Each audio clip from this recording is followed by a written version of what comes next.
I'm Lisa Garland, and I am a Master's of Public Health student in the Public Health Leadership Program.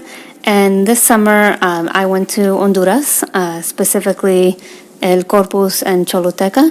And I worked with an organization called the Honduran Health Alliance, which is a collaboration between the School of Public Health and the School of Medicine.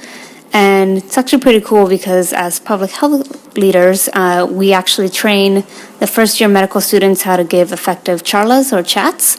And so that's what we were doing for the spring semester. And then we got the opportunity to go down and spend 3 weeks, obviously with the medical students who perform pap smears.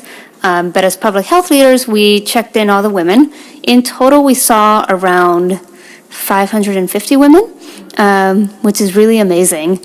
Not all those women received pap smears, but the med students were able to see all those women. And I thought that my job was really cool because along with the other public health leader, we got to meet every single one of those women because they all had to be checked in.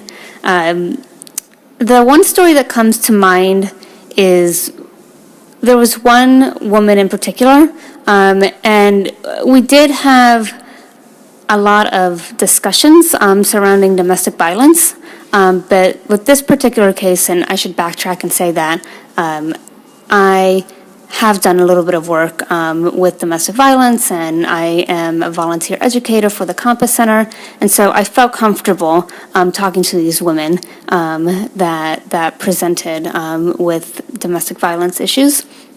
But this one woman in particular really hit me hard, and I just remember leaving that day feeling very low and like I hadn't made a difference.